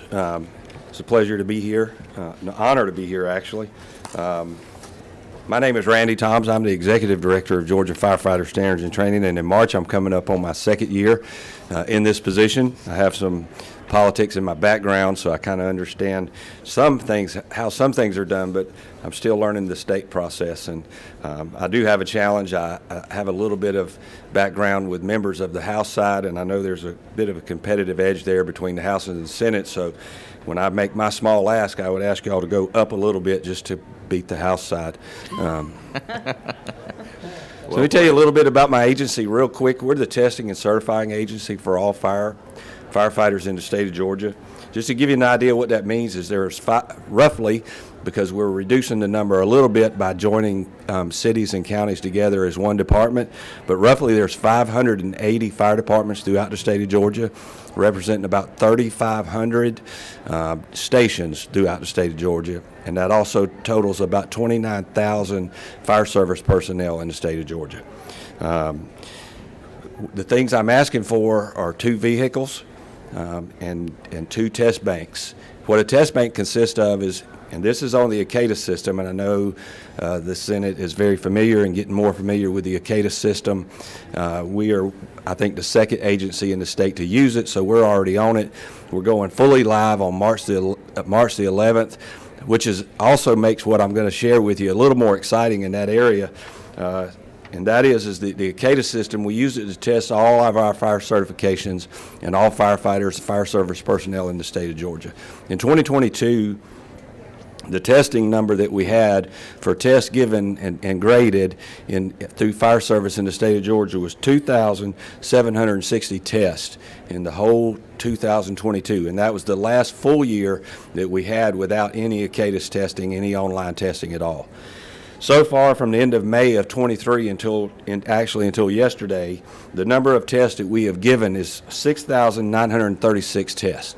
That's individual tests. So it shows you how we've been able to increase the number of testing that we've done, which is increased training through the Fire Academy, which they do an incredible job. But then we test those that go through those, and so you can see the increased number that we've had in testing. It also has increased or decreased our percentage time to get those test results back to the fire service by about 50%. So they're getting their test scores and they're getting their results back within 50% of a decrease. And what that means is that the managers that I have, the safety and compliance managers, I have 4 throughout the state. So the state is divided into 4 sections. I have been able to implement one of my personnel a little bit into the metro area to kind of give the North Georgia representatives in the Northwest and the Northeast a little bit of a break. But what I'm having a struggle with is the vehicles and the test banks. The recommendation was to cut it down to 1 vehicle and 1 test bank. And a test bank, again, is a charging station and 20 Chromebooks is what we use. And actually anything that will bring up Google Chrome, they're able to test online. And so they carry with them 20 in a vehicle, which has to be enough room, which is why I'm asking for the Kia Sorrentos to carry the test banks and the carry case that goes with it and all the information. And they also carry, which I think is a very big deal throughout the state of Georgia, they carry a hotspot. So where there are still spaces in the state of Georgia that have a hard time getting internet, we're able to take a hotspot to them and test their personnel in that area. So I'm not asking for a lot. I love going towards the end because what I'm asking for is pretty simple. I need 2 vehicles and 2 test banks, and that'll get us to a point where we can better serve the fire service in the state of Georgia. I've been in the fire service since 1985, and the fire service is very near and dear to my heart. I spent 8 years as mayor of the city of Warner Robins, and that was fighting fire on a whole different level. So I'm glad to be back. I'm glad to be back home, and so I'll answer any questions you have at this time. Thank you, Mr. Mayor. You always get to keep that title, Randy. Thank you, sir. Thank you. I do want to point out the ACADA system, which we've spent a lot of time with Gypstick and other people on. Yes, sir. It's critical that we have a single system for all first responders in this state that we can track training, we can follow their career paths, any potential recommendations, accommodations, and or issues Yes, sir. we have in a single place. I appreciate you jumping on board with that, and Director Wigington for helping to lead that initiative as well. And I just think it's critical and love what you're doing with increased testing. I talked to a lot of our fire chiefs on Tuesday, and they were bragging on you. So Thank you, kudos sir. to you and your team for getting out there and rolling out the red carpet for everybody. Thank you, sir. Questions from the committee? Question from Senator Robertson. Yes, sir. Just really quick, I want to thank you for going with the Kia. Yes, sir. I represent Kia in my district, and I appreciate you spending firefighter dollars there. Yes, sir. And I appreciate you guys for for patting me on the back Yes, the sir. other day. It's not necessary. Well- Senator Albers and I pick on each other about our different professions, which comes along I understand. with that. But I just want to tell you, I want to thank you for supporting our Yes, sir. small fire departments around the state. Yes, sir. I've got communities with 10 individual volunteer fire departments set up, and they do an incredible job of taking care of our community. So thank you so much. Yes, sir. Thank you. If I could add, that's one of the things that I felt like when I came into this position that was lacking in the fire service in the state of Georgia, and I felt like, as they did, that volunteers, small departments were getting forgotten in the grand scheme of things.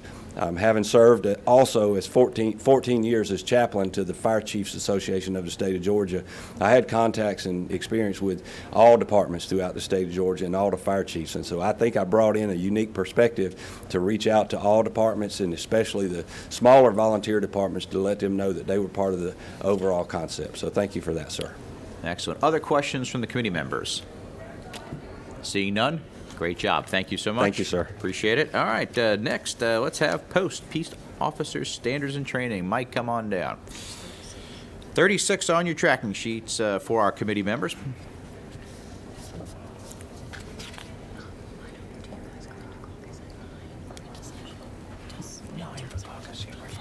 Good morning, Mr. Chairman, committee members.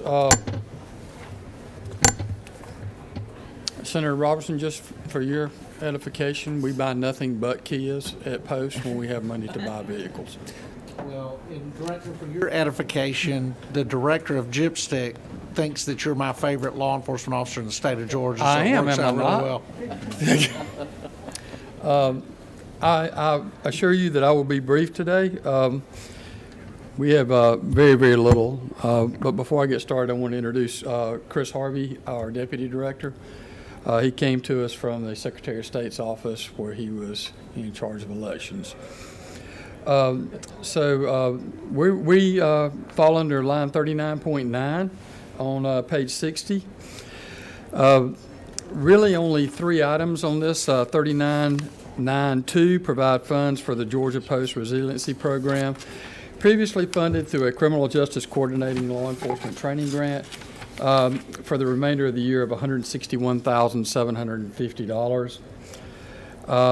Provide funds for 2 vehicles for a total of $64,000. And finally, under 39.9.4, provide funds for system maintenance and support and onboarding of an online gang and human trafficking training system at the cost of $35,000, the last of which was completed at the request of Governor Kemp and his staff. And with that, Mr. Chairman, I'd be happy to answer any questions you might have, sir. Certainly, Mike, and thank you for the great work you're doing. And it's difficult when we do have that very, very, very, very small percentage of someone who does something wrong to have a thorough investigation and then take action when necessary.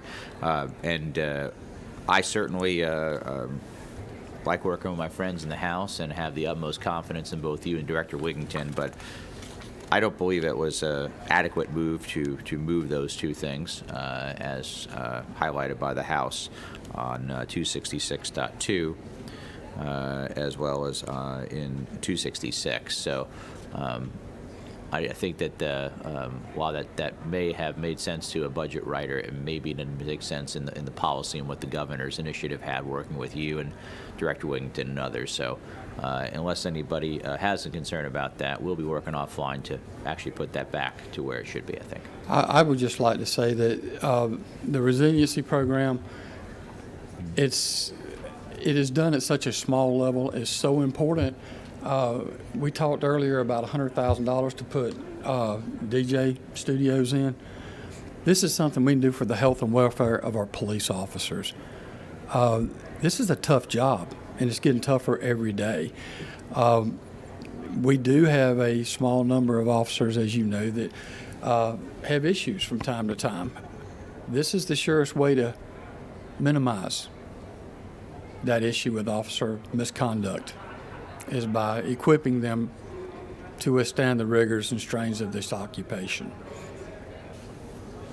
Excellent. And I do want to point out something that was missed last year, and it was missed by us. in the House and the Senate, which was the additional $2,000 salary supplement that we gave to our post-certified police officers, as your team is. I apologize that we in the legislature did not get that right last year, but please make sure that your folks know that we care about what they do and they should be treated accordingly.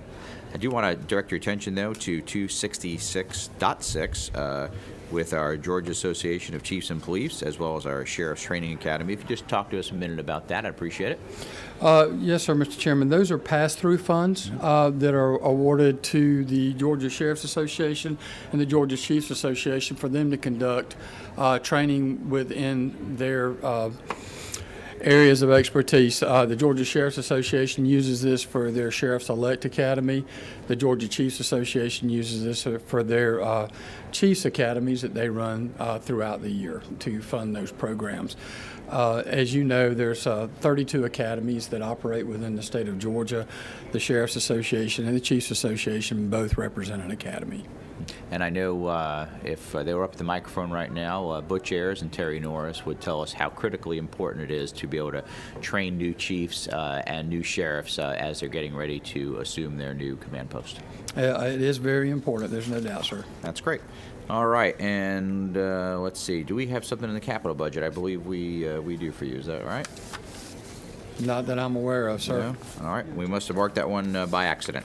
All right. Other questions for Director Ayers? Yep.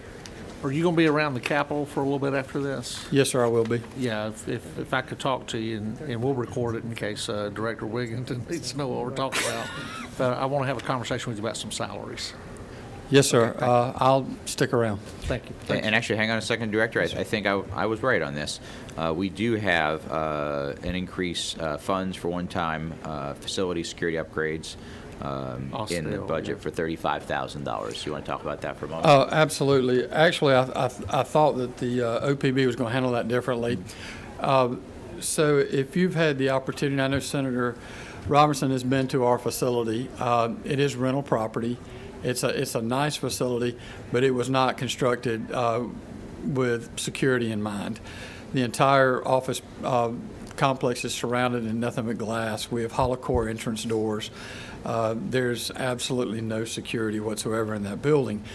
I think I need to point out the fact that Georgia decertifies more officers than any state in the nation. And when you start talking about taking away a person's livelihood, some of whom have been in that occupation for decades, tempers can sometimes get a little left of center, if you will. We have an obligation to protect the staff that work there. I have fought for this for 5 years just to get a solid door put in. And so any help that you would be willing to give us on that, we would greatly appreciate it, sir. Yeah, understood. And again, I want to make sure that we get Georgia Building Authority engaged. We have been looking outside of just Post. We've got a lot of places throughout the state that we are renting that we also have a lot of vacant state-owned office space. So we need to make sure we're consolidating that when it's possible to do the best use of state funds. And I believe having more people together in a single location helps to build more camaraderie, more interaction, and ultimately better service to our citizens. So let's work on that one offline. Thank you, sir. All I right. absolutely agree. Thank you, Director. Yes, sir. All right. Let's, Gypstick, come on down. Director Wigginton.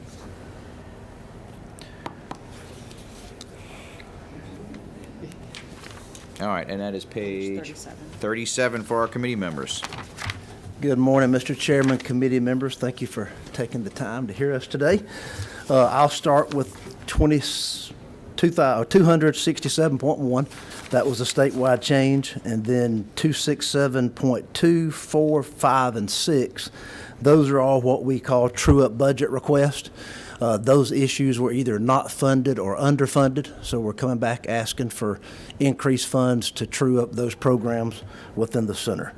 267.3 is a transfer of funds from CJCC that was discussed earlier by Chairman Nail, and his division to transfer those funds from us. They currently get those funds. We apply for it as a grant, and there's a lot of paperwork on both sides that we really can cut out by those funds being transferred to us. And then 267.7 was an increase by the House that added $220,000 to true up the telephone CPR bill. But it's listed as just telephone CPR. Within that bill, it's got continuing education for current 911 operators and then a 911 Directors Academy in that, so it's not just TCPR. So that's truing up funding from that. With that, that is the amended 24 before I move on to any bond request. And I want to commend you and commend the House for putting those dollars in. You know, oftentimes, in fact, Senator Roberts and I always talk about the fact we think of first responders. We always say, you know, fire, police, EMS, but they're four legs to that stool. And our 911 operators are as critical, if not more, for the jobs they do, having them well trained, compensated. We worked obviously to pull them into the POAB, the Police Officers Annuity and Benefit Fund, and it is a critical part of making sure that we are showing and advancing that is as a critical component and career path for those folks that are there. And I appreciate you took the lead on helping to make that happen. So thank you for that. And questions from the committee members on the amended budget request? Seeing none, let's jump to the capital side. Good. Will be 367.20. It is $5.9 million. The projects are listed individually. Some of these projects are target systems that have been at the center since it was built back in the early 80s. And then there are three different improvements for the Fire Academy on here. The largest is another mock village. So if you think about a mock village training, all it takes is one agency to occupy that for a week, and no other user agency at the center can use that. And that's a very high demand area. So that's the largest cost of that $5.9 million. Comprised of that. And I can break them down individual if you'd like, but they should be in front of you as individual projects. Also 367.36, 367.37, 38, and 39. Those four projects were in the 25 request, and the House moved them to 24. So 36 is to improve our water lines that's in the main academic building, again, that's been in since the 1980s. The fire alarm system, replacement vehicles, and then some other projects at the mock jail and the bomb range. Excellent. And with that, I'll open it to entertain any questions. Question from Senator Robertson. Thank you, Director. Appreciate you being here. The mock village, is that replacing the old mock village, or is that in addition to? It would be in addition to. So Okay. that one would continue to be operational. We have been able to maintain it and keep it in good standing, so we would have And two. I do know the other one is aged. Yeah, I mean. that is correct. And it's taken a lot. How good are we at keeping the facility full of students? Are sheriffs and chiefs still sending a lot of students to the campus to get the training? Yes, sir. The past, I would say 4 years, we've hit over 300,000 students, either at the main campus in Forsyth, one of the regional campuses, or our online platform. So before that, we were hitting between 60 and 70,000 students annually.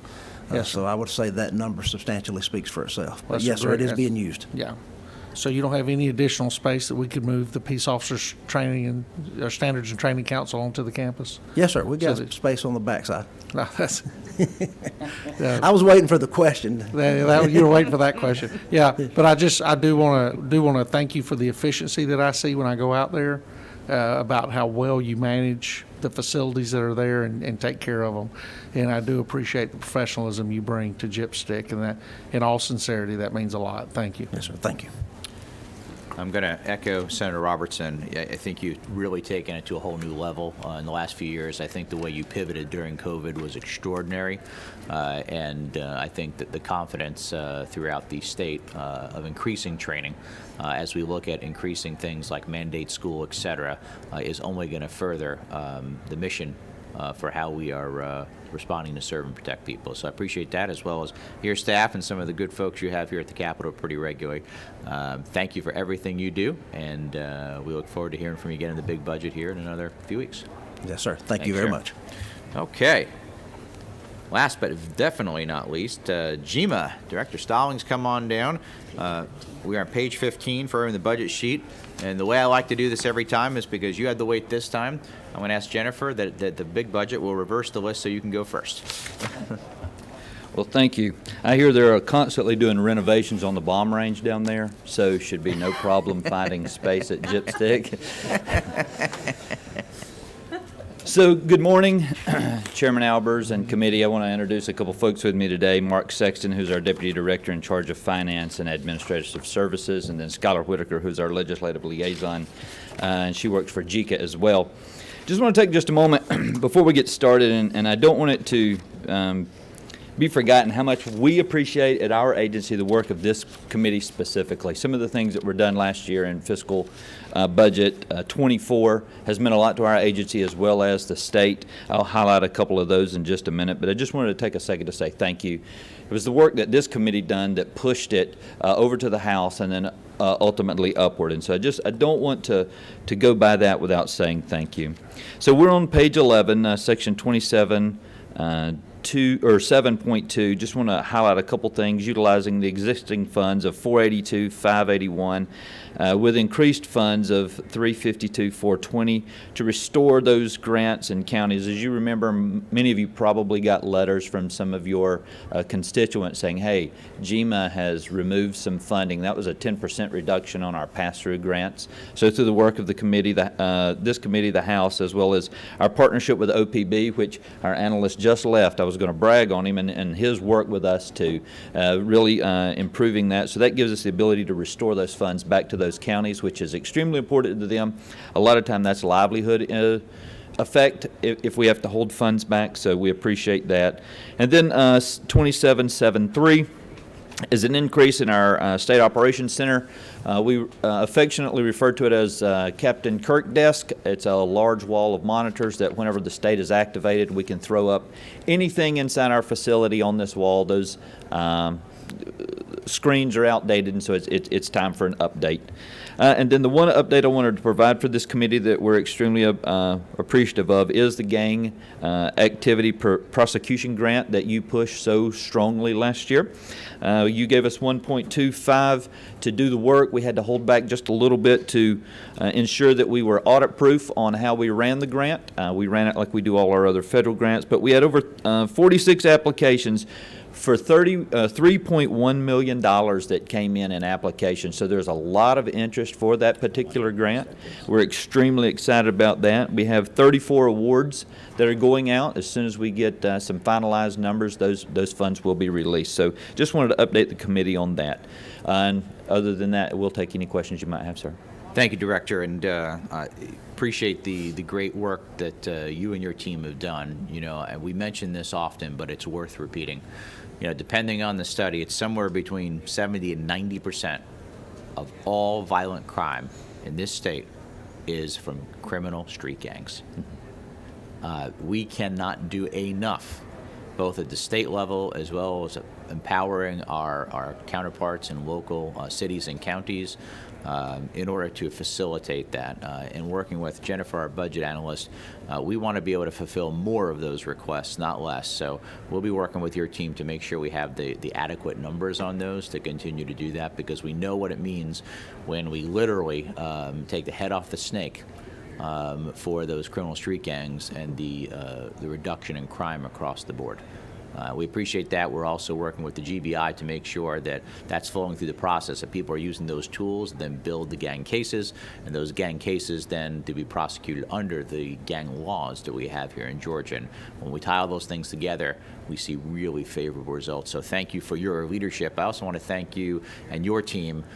You have been on high alert for many years now for lots of different incidents, whether they be natural disasters or man-made ones, and it's always a pleasure to watch your men and women in action, and the feedback we are getting from the locals is that you're just a lifesaver, literally and figuratively.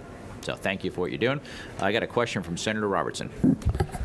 Thank you, Director. Appreciate you being here. Mine's a little more on the emergency management side. I know I was on a committee last night where we were eliminating some dysfunctional government-created board that looks at public infrastructure and comes up with some kind of plan that communities that can't develop their own plan could lean into. And I know since 9/11, most communities have been very aggressive at developing their own plans. But as your agency, have y'all been able to evaluate the availability of ambulances around the state and been able to determine, based on tabletop exercises or whatever, are we lacking throughout the state of Georgia, or are there certain areas that are hurting a whole lot more than others? So the short answer is yes, we're always in need of ambulatory service. However, what we have done is we've built a lot of compacts, memorandums of understanding, depending on which region of the state that is impacted. We have the right to pull those resources from other areas and then backfill through contract services. We have a great partnership. Stella Kim in our agency, she works extremely hard with our counties, ensuring that, let's say for instance, because we very rarely have a 159 county incident. You know, COVID was a once in a lifetime, hopefully, for all of us. So most of the time we have a regional impact. So it allows us, and so depending on the scenario, whether it be one major, to your point there, is if we ever have to evacuate the coast, for instance. A lot of the coast is our homebound patients, and so we don't have enough ambulances on the coast to respond accordingly to that incident. What we do, though, have is far enough off coast, enough resources inside the state right now where we can call on those resources. We have those memorandums of understanding already pre-established. But to just say today, right now, that we have 100% resource for ambulances around the state of Georgia, no, sir. And as you know, the cost of a fire truck or an ambulance is extremely outrageous. I mean, it's we all missed our calling not getting into the building of those products. And so I would say that Jeff Davis County, for instance, I don't want to beat them up. They experienced a fire where they lost 4 of their ambulance, and it took us a while to just find availability to get used ambulances that we could get to them just on the market. They had the personnel, but the turnaround right now on fire trucks and ambulances is about 18 to 24 months if you're able to purchase a new one. So if something goes down, if there's an accident, that's a void that you can fill very slowly. I've had the opportunity to go to Florida and look at their response systems, and I know what we have here, and I think we compare perfectly to what they're doing. I think we are nowhere near behind the curve. But are we exercising on a regular basis so when these incidents do occur, especially in the area of ambulances, of getting them there? Because we had some testimony the other day that talked about wall time, and we understand that sometimes is more of a interagency issue as opposed to a resource issue. But my concern is the resource issue, where if something were to happen down in Senator Watson's district, we would be able to scramble the necessary resources and get it down there in a timely manner. And we are exercising toward those types of successes. Absolutely. So we regularly tabletop any number. I was just at a tabletop 2 weeks ago, I believe, in Troup County, where we exercised in southwest Georgia what a plane crash would look like. We had personnel from the hospital. We had WellStar folks sitting at the table with us. We do tabletop exercises here at our state operations center, where we bring in any number, any variety of partner, whether it be private sector, public, fed, local, state. We bring them all in, and we activate, we run drills. We won't even let them respond to we'll let them know there's going to be a drill that day, but we make it as lifelike as we can. You're not allowed in the building until you get an alert that an incident has recurred. You've got to come in, set up your platform, start working that. We do it with our radiological program, whether it be any of our plants that we have inside the state. We work through all these, and every single time we have that, we have our emergency support functions in the room, which include our ambulatory care, our public health partners, and all of that. Thank you, Director. Yes, sir, absolutely. All right, any other questions?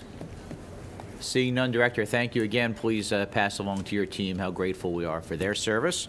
And it's 8:59. I'm going to give each and every one of you 1 minute back in your day. This committee meeting of the Subcommittee on Appropriations for Criminal Justice and Public Safety is hereby adjourned.